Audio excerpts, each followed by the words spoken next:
Manos e manas, venham ainda cá, vamos conversar um bocadinho. Eu trouxe a minha opinião porque vocês pediram. Sabe por que nós, angolanos, aceitamos e continuamos a aceitar ser liderados por pessoas como estas? Porque assim, eu fico a refletir, Angola tem tanta gente intelectual, tanta gente com uma sabedoria vinda de Deus. Angola tem tantas pessoas inteligentes. Como é que é possível que um país como Angola chegue a este nível? E continuamos assim. E eu cheguei a uma conclusão. Que depois do período pós-guerra, o angolano, sendo o povo forte que nós temos, com uma história linda, lutamos tanto pela libertação do nosso povo, ou seja, nossos antepassados lutaram tanto. Muitos de nós passaram pelo período da guerra e saíram vivos, superaram inúmeros traumas, porque muitos perderam famílias inteiras na guerra civil em Angola.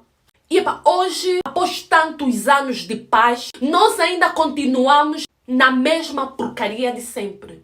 Desculpem aqui o termo. E eu me perguntei, como pessoas tão inteligentes, muitos saíram há muitos anos para estudar fora do país, voltaram para Angola e encontraram a mesma Angola. Por que nós deixamos-nos chegar até esse ponto? Onde, nós não temos o básico para viver. Porque após esse período, tornamos-nos pessoas muito conformadas e habituamos-nos a viver na mesmice. No mesmo emprego, na mesma função, o mesmo negócio, na mesma bancada, a mesma panela que faz o fungo, o mesmo fungo e o mesmo feijão. Apesar que hoje o próprio feijão também se tornou caro porque o quilo de feijão está um absurdo. Então vamos crescendo, vamos envelhecendo, vamos tendo os nossos filhos.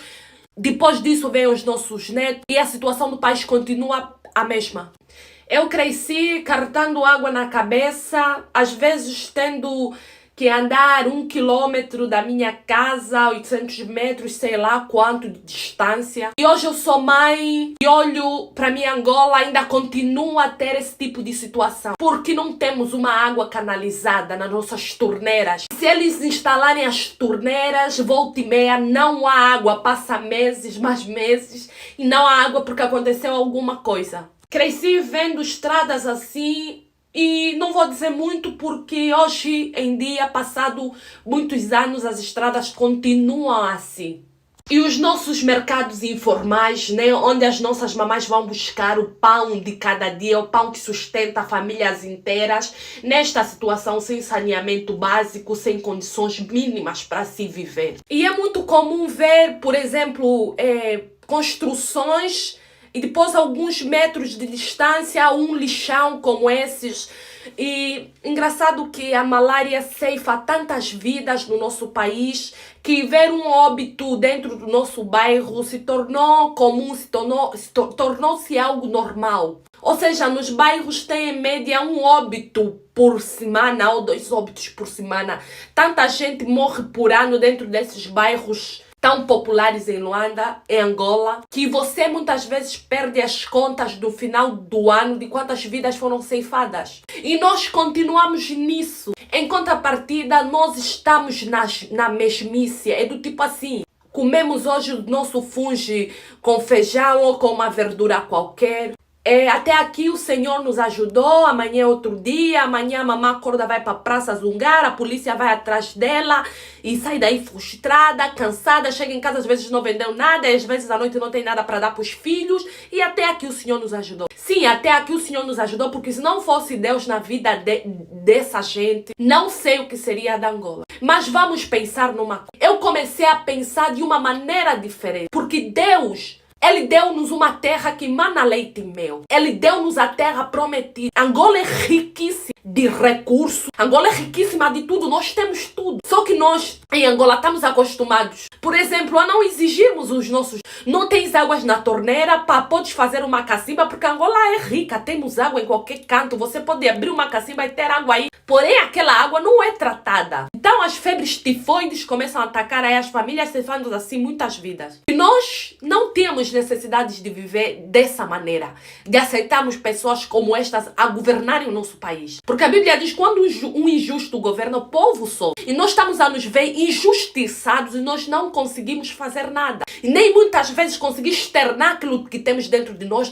conseguimos fazer. Porque vivemos um mundo, uma Angola de hipocrisia. Uma Angola em que a mãe murmura com o filho lá. Uma Angola em que o pastor murmura com a sua ovelha e vice-versa. Porque está todo mundo insatisfeito. Trazer alguma coisa para fora é escândalo para o povo angolano. Então o angolano é um ser muito complicado de entender. Conformados com a mesmice. E ensinamos o nosso cérebro a viver e aplaudir esse ciclo vicioso do sofrimento. Aprendemos a normalizar, talvez com o nosso passado e o antepassado, que o sofrimento é normal. E nós não podemos continuar a ter essa mentalidade. Porque o sofrimento não é normal. Deus não fez o ser humano para sofrer desse jeito. Por isso ele fez a nossa Angola e deixou meio de subsistência. Com mesmice ninguém cresce. Você precisa estar inconformado com este mundo. Você precisa estar inconformado com esta situação. Se você está num trabalho, você tem um negócio e você começou a vender 10 peças, você precisa estar inconformado de vender só as 10 peças. Você precisa fazer com que aquilo cresça. Você está numa situação que você come funge com feijão hoje. Você precisa estar inconformado porque você precisa comer um pouquinho de funge, que é carboidrato, um pouquinho de feijão. Depois você precisa pôr alguma proteína aí. Você precisa estar inconformado e lutar para conseguir pôr a proteína para esse tipo de combinação. Ah não, vocês falam porque vocês estão fora assim. Nós falamos porque estamos fora, porque aprendemos a conhecer o que não tínhamos dentro da nossa nação. Porque temos o básico, o que é necessário para o ser humano viver. E conhecemos praticamente o que são os direitos humanos, coisa que nós não conhecemos dentro do nosso país. Então, indignados, decidimos lutar pela nação. Mas quem tem que fazer alguma coisa é o povo. Deus, ele deu-nos tudo. Angola precisa parar para refletir. Você precisa parar para refletir. Ore no dia 31 pela tua nação. Jejue por Angola. Vista roupa de saco por Angola. Clame por Angola. Deus não fez o povo angolano para sofrer dessa maneira. Deus não fez a nação angolana para sofrer dessa maneira. Deus não fez o seu povo para sofrer dessa maneira. Deus deu-nos uma terra que mana leite e mel. E quem tem que lutar pela nossa terra somos nós. Quando o povo de Israel viu-se numa situação triste porque o seu rei tinha se desviado, Saul, o povo clamou que Deus enviasse um rei conforme o coração de Deus. Eles saíam e gritavam. Saul matou milhares, mas Davi matou centenas de milhares, mostrando assim a sua indignação contra Saul, mostrando que tinha alguém que podia liderar de uma maneira mais sábia, segundo aquilo que Deus queria para o seu povo. Angola precisa acordar. Nós angolanos precisamos acordar. Sair é você concordar com esse regime. É você concordar com esta liderança. Enquanto muitos morrem de fome todos os dias. Enquanto muitos morrem nos hospitais sem recursos, por falta de recursos.